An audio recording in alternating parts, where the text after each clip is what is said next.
Ladies and gentlemen, until about 45 after or so, we have Dr. Paul Craig Roberts on the line with us today. And Dr. Roberts, of course, was the former editor of the Wall Street Journal, former head of policy, Department of the Treasury, number 2 there, the father of Reaganomics, has been listed by many publications as one of the top 10 or top 50 economists out there. And you have all these fake neocons that he was a big critic of. He hoped Obama was going to do what he said he did, and I know lately he's been saying, my gosh, it looks like he could actually be worse if that was possible. Bush only tripled government. Obama's doubled it in 1 year, so that'd be a, I guess, tenfold increase instead of a tripling in 4 years to 8 years, depending on how you cut it or slice it. So he's with us to talk about that, some of his columns that are syndicated, why the Chinese laughed at us, and where all this is going. Dr. Paul Craig Roberts, good to have you here, my friend. Thank you, Alex. You bet. Break it down. I mean, there's a lot going on, but what state are we in right now with the White House grabbing industries, telling banks what to do, saying nobody can audit them, they're above the law, Obama going back on everything he said? I mean, this is getting crazy. Yes, looks like pursuit of power has gone to their heads. I certainly agree. And I think it's hurting Obama. A lot of his fans are disturbed about him, and and of course the Republicans will turn that to their advantage sooner or later. And then so we'll be thrown out of the fire back into the frying pan and back and forth. How does this end when both parties are owned by the same corrupt interest? And that whorehouse called Washington just eats, drinks, and marry, not even caring if the country collapses. They'll just move to Switzerland. Yeah, it's really kind of like the French government, isn't it, before the French Revolution? I mean, that's how out of touch both parties are. I think what may happen, Alex, of course, I don't know. Nobody can know. I think what may happen is that the general overreach of the United States government, the economic overreach, the foreign policy, the military, they just overreach in so many places that they get so many problems that they suffer a huge defeat. I think defeat is what they're headed for. If we think about the Iraq War and all the trouble and the long, drawn-out process until we finally caught on and started paying off the insurgents with money, if you think about all that trouble, why do they want to get in 10 times as much trouble in Pakistan and Afghanistan, much larger, more rugged countries, meaner people? It doesn't make a great deal of sense. You would think they would have learned, good gosh, we came close to getting our butts kicked in Iraq. What do we want to take even worse risk? And then if you look at the financial policy and you say, well, look, we let the financial gangsters make fools of us and deregulate them and turn them loose, and they've wiped out half of the savings of the American people who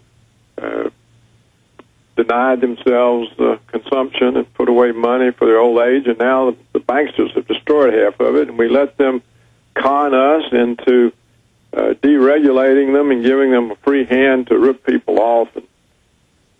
And now, how do we respond to that? Well, we give them trillions of dollars. But we won't do anything for the homeowners, and we let the car companies go bankrupt because we want to bust the unions, but we won't let a bank go bankrupt.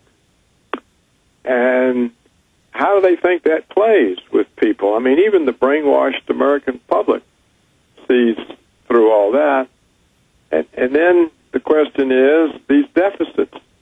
Like this year, the deficit is 4 or 5 times bigger than last year. It just cannot be financed. So, and next year, the same thing again. It'll be another $2 trillion in red ink.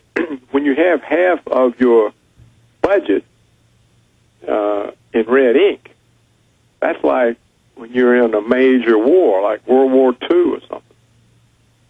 and you're in that situation, how do you finance it? The world hadn't got that money to finance it, and so that financing problem, I think, is going to threaten the dollar's role as a reserve currency. And, of course, that weakens the power of the United States, because the real power of the country is not based on some kind of inherent right that we have. It's based on the fact that we have the reserve currency and can pay our bills in our own currency. So if we lose that, we've lost the bulk of our power. And yet they're taking great risk with that important power by adding, $4 trillion in 2 years. And it's not just what they're adding to the accumulated federal debt, which is large. It's the fact that they got to come up with $2 trillion in borrowed money this year and another $2 trillion in borrowed money next year. And there's not $2 trillion anywhere in the world to lend us. And so there's only two places that money can come from. One is another sharp decline in the stock market, in which equity holders flee from stocks for the safety of government bonds. That's one way they can finance the deficit. The only other way is to print the money. And if they print the money, and the world will notice it. In fact, the Chinese have been complaining for 6 months or more about the possibility we're going to print the money to finance us.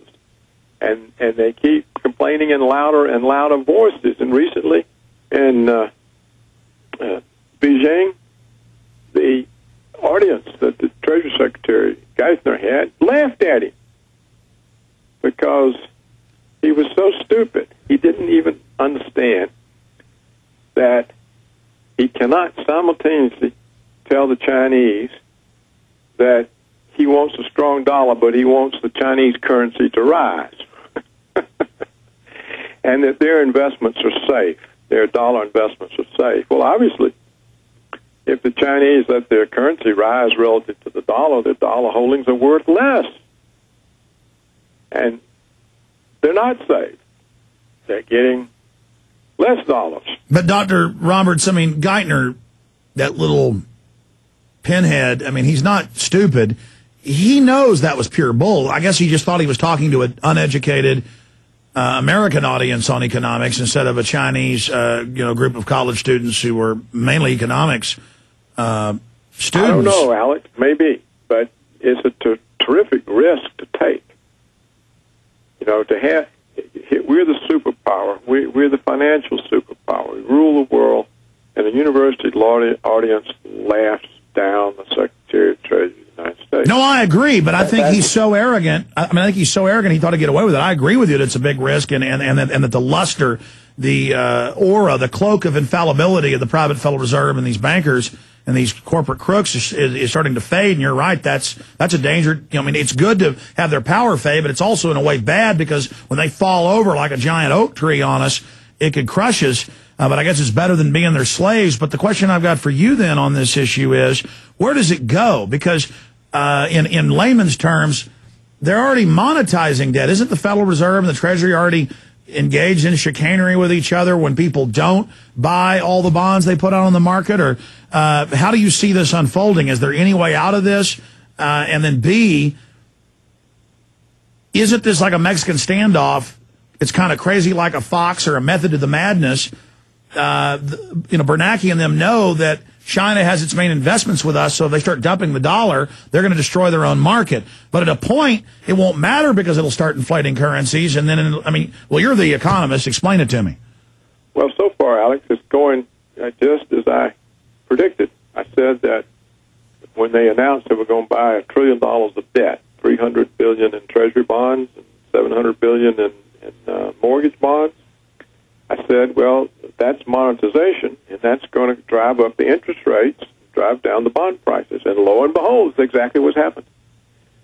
Interest rates have risen on the treasuries, and the prices, which is the reverse of that, have gone down. And it's harder to get a home. And so what Geithner thought or Bernanke, all of them, thought was that, hey, we can drive down interest rates by buying these bonds. But instead, they've gone up. And so I would imagine as the Fed buys up more of the bonds they're issuing to finance this year's budget deficit, the interest rates are going to rise higher. And so then they're faced with, what do we do about the real estate crisis? The rates are rising. How does that help? It doesn't help. See what I'm saying? It hurts. And so I think that's what I say, that they're creating more problems than they can manage.